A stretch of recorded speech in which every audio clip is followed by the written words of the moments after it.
in Vietnam. Since then, a number of these men, haunted by their deeds, became seriously ill. He asked us to call him only Steve. I think I was one of the highest trained, underpaid, 18-cent an hour assassins ever put together by a team of people who knew exactly what they were looking for and who used to the maximum and then dumped it back on society to take care of.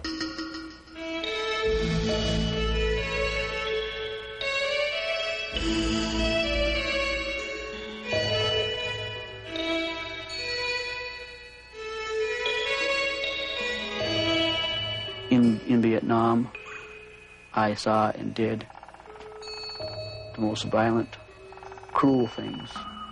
After a while, you get where it's almost a rush. It's almost a high to be hurting people over there like that. And you come home and then you're told, stop. No more. Washington State has more Vietnam veterans than could be statistically expected, about 200,000. A number came here because they wanted to live in isolation, hidden in the wilderness. We came to find them, sufferers of a psychological disease called post-traumatic stress disorder, PTSD. In one degree or another, this illness affects perhaps 1 million Vietnam veterans. One of the results of the illness can be suicide. During the second marriage, things got bad. And I had my pistol. And I picked it up, and it was always loaded. Always loaded. And I picked that thing up, and I put that right up here, and I go. And I thought, just for that second, I thought of my 2 boys. And the more I thought about them, I couldn't do it. There have been between 26,000 and 100,000 suicides, depending on what reputable source you believe. In Vietnam, some 58,000 men were killed. The men who told us their stories all have symptoms of PTSD, a disorder which 14 years after the war still affects about 1/3 of the veterans. John pathologically distrusts society. I ain't coming down off that hill, and ain't nobody coming up there, you know. If I said that down there at Spokane Mental Health, where my boy is being worked with, I'd never get him back. I'd never get him back. Well, no wonder this kid's violent in school and packs a knife and sleeps with a knife. And his old man's crazy, you know. One of the guys at work asked me if I had the Vietnam crazy syndrome. I had to walk off. I'd have killed that sucker. These men say they are patriots who love their land, their country. But when they came back, they were outcasts, broken spirits, learning to heal themselves from the wounds of war. The Vietnam conflict was unlike any other American war, so their illness is different from that suffered by other veterans. Recently, the Vietnam veteran has become recognized, and now the tributes have begun. For some, it may be too little, too late. Well, what happened to flag, country, duty, honor? No matter how you tried to hold those values, it was compromised, totally compromised at times. When they have Veterans Day parades, do you go? No. Take part in them? No. I'm afraid to go to people because I've been institutionalized all these years. See, if I go to the community now, nah. If this is the way these people have to be, these humans have to be in America, I guess I lost the country I fought for. I don't want them to have my stress and my burden, so I'll stay up here and hide. They came out of hiding to talk to us, and talking sometimes takes more bravery than fighting. After the killing stopped, the illness surfaced. PTSD is a syndrome that ranges from nightmares to suicide. This illness is not confined to the state of Washington. It's all over America. We tell you a story of hidden illness, perhaps your own story, of the wall within.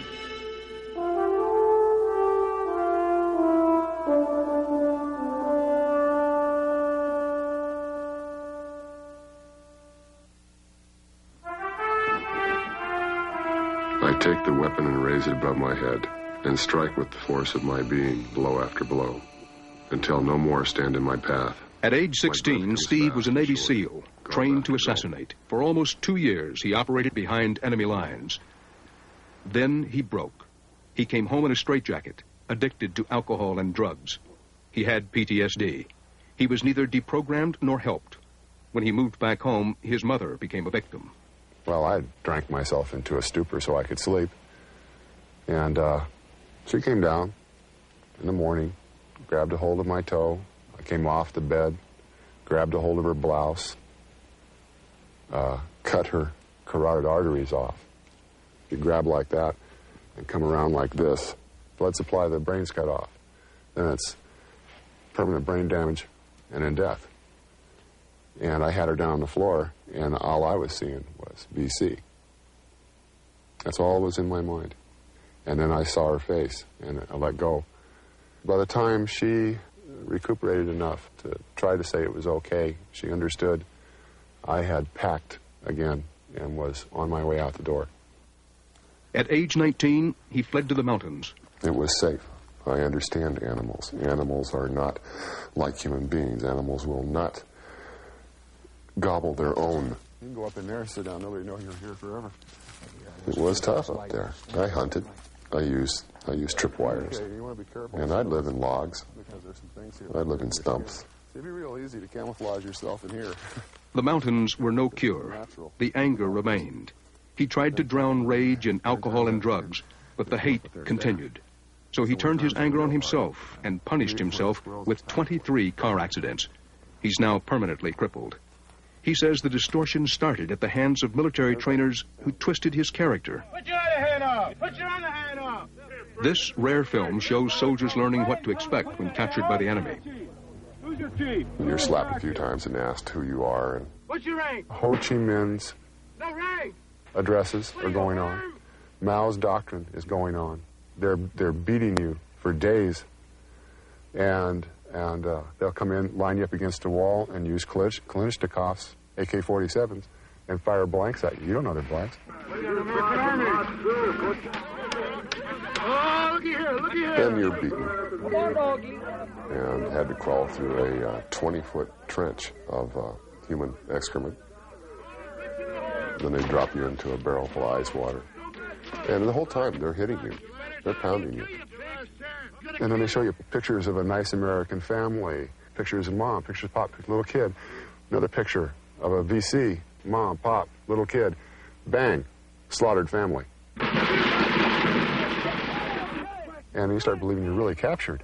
I went through 4 camps, and it's hammered into you. Until when I got there, it was kill VC. And I was good at what I did. How good? I'm alive. So there were special missions in the villages sometimes. Oh, that's Phoenix program. We would go into villages and we would hit them. We would leave Chinese and North Vietnamese literature all over on the corpses, tacked to the corpses, burn part of the village, do all of the things that the VC were doing, the generals. They'd fly in, and we had left. There wasn't a trace of us. And they'd land with the press corps, and they go, this is what we're fighting. This is what the VC do. This is what you're seeing back in the United States. I was the one doing a bunch of that. You're telling me that you went into villages, killed people, burned part of the village, then made it appear that the other side had done this. Yeah. For propaganda purposes at home. That's correct. This is not something you made up. This is not a hallucination. Oh, no. This program of selected assassination and village wiping out. That's right. You stayed a long time. You did your job, and you survived. Mm-hmm. But then something happened. I couldn't kill anymore. And I said, that's it. I can't do it anymore. I cannot do this. I can't justify this. I can't do it. I turn slowly and see only a field growing, arms and hands. 20 years later, he's not totally repaired. Steve's found help in writing. He's written 50 poems. He's kept a journal. He's had one disastrous marriage. One family destroyed because his wife and child were terrified by his rages. A second wife and psychological therapy, which he paid for himself, finally dampened down the fires of anger. As best he can, he's remaking himself. Came to the realization that I was not going to have a family. I wasn't going to have anything unless I could change me, unless I could get over the anger and get over the suicidal fits of depression. I started seriously working on myself. It's been a hard road. Facing your own shadows is a tough one. I'm still working on it. You know, I'm going to be working on it the rest of my life. The day he came out of action, Steve knew he was sick. He knew combat had made him different. He asked for help. That's unusual. Many vets don't. They hold back until they explode. What to do? Port Angeles, Washington, on a Wednesday night. A simple treatment. Outreach. Find the vets, bring them together, have them talk about it if they can. When we went on this one mission, we were getting out of the helicopter, and all of a sudden there was a bunch of rockets going off. Some talk, some listen. This is the beginning of professional counseling. 500,000 Vietnam veterans have sought help for PTSD. What they can't say to the men who didn't go, what they can't say to their families, sometimes they can say to each other. I have to get up at night, and I have to sit down, have a cigarette, and just to have some milk, just to calm my stomach down and my nerves. That's a nightmare. Not all join in. Some can't speak out yet. Over a period of time, it seemed like the entire world is watching me. Is that why you spend so much time in this room, small room, shades drawn? Sometimes the pressure of a typical household doing its typical thing. He's over-tense, excessively alert. The pressure of where you feel like you're going to blow up. He sleeps at most 2 hours a night. I've learned to leave the situation alone. George's symptom is called hypervigilance. Come to this room. If I can't take it in this room, I leave here to anywhere where I can be left alone. Is that why you drive around at night? Yes. At the beginning, he drove through city streets, but now he drives aimlessly for hours through these Washington hills. His family sleeps. During Vietnam, he did 3 tours on an aircraft carrier. A lot of night duty. On the Ticonderoga, accidents did happen. You're constantly facing the danger of being sucked into aircraft. In 1 minute, and I caught myself doing this too, thinking, my God, in 1 minute I almost died 7 times. A couple of seconds, I had been in the wrong place at the wrong time and was blown off the flight deck. Just like a rag doll through the air. I knew I was cut up. I knew I was hurting. I just simply got up and I went right back out on the flight deck, more out of anger than anything else. Did you lose any friends in Vietnam? Yes. On the flight deck. Night operations. Recovered aircraft. Prop job. He was directing it or waiting for it to be directed. I can't recall exactly. And what happened?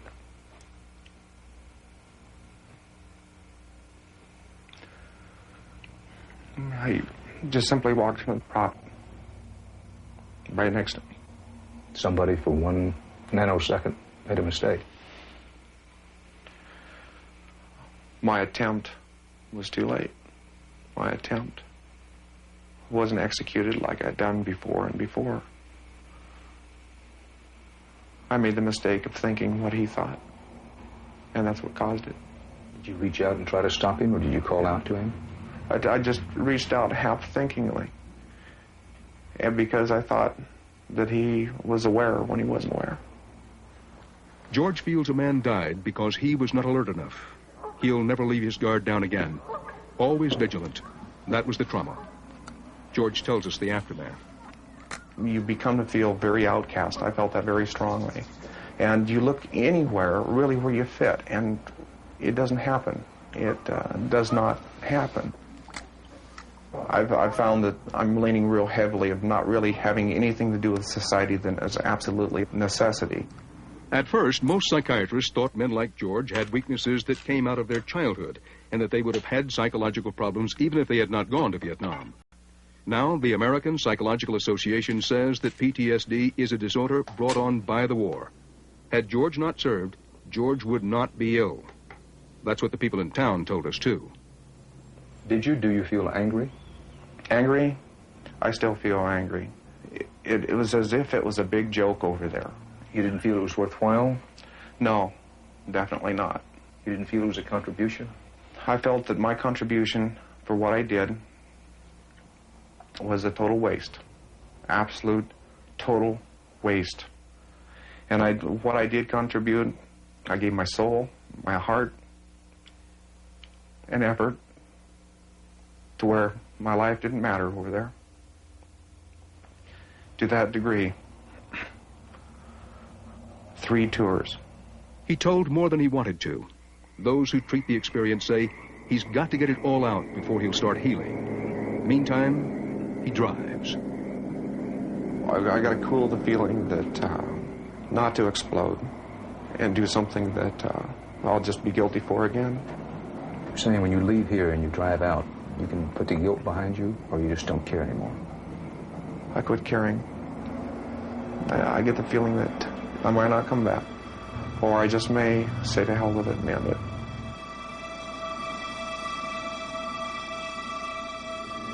Port Angeles is a lumber town, a blue-collar town.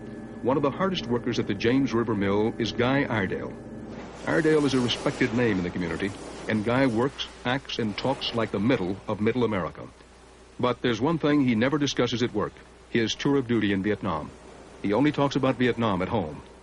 Guy has PTSD. Hardest part of it is nightmares. Nightmares. That's his symptom. At first, he tried to wash them away with alcohol. That's common. To their neighbors, the Iredales are a warm, loving family.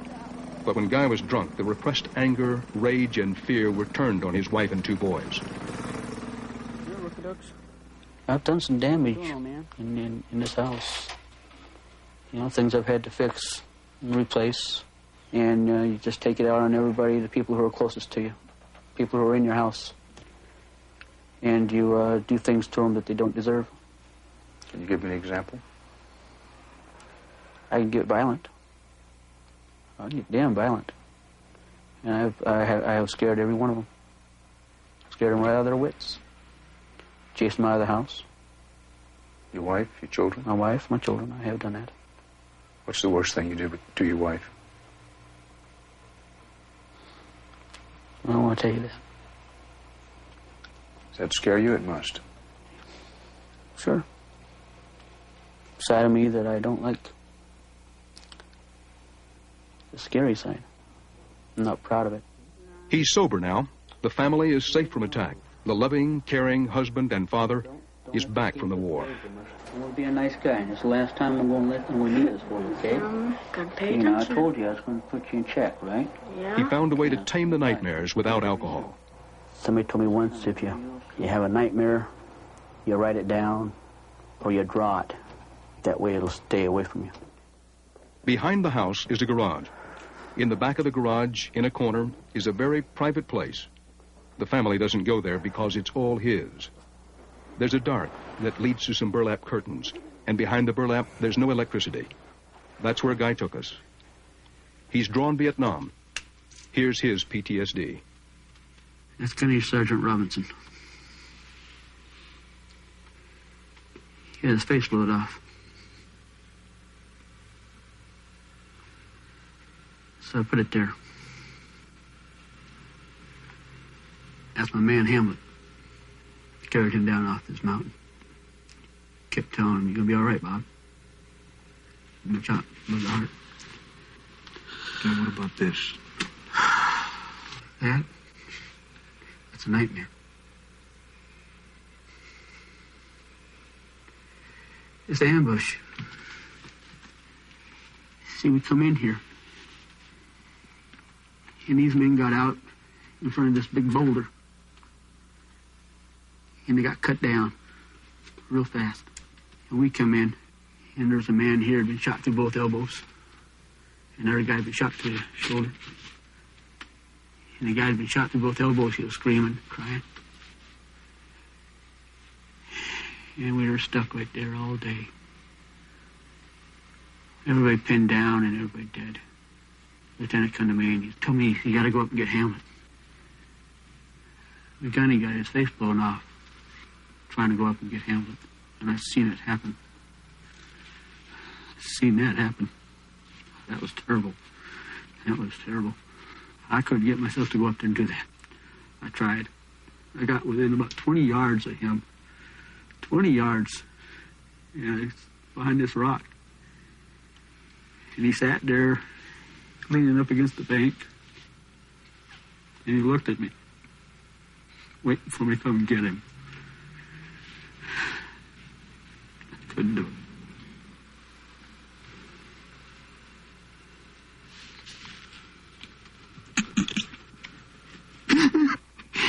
Couldn't do it. And I live with that. I live with that. I swear, Bob, if I could go back, I'd do it, and I would. I sure would. These are the kind of experiences that it's almost impossible to get anybody to listen to, much less understand. It's real. It's what we live with. That's what this does. That's what this is all about. That's what this is all about. That's why I'm sitting here telling you this and showing you this. Because it's real. And people got to know it. You got to realize it. Now, I don't take this down to work. Guys down at work are going to be shocked when they see this. And, but it's real. And there are guys out there who live this every day.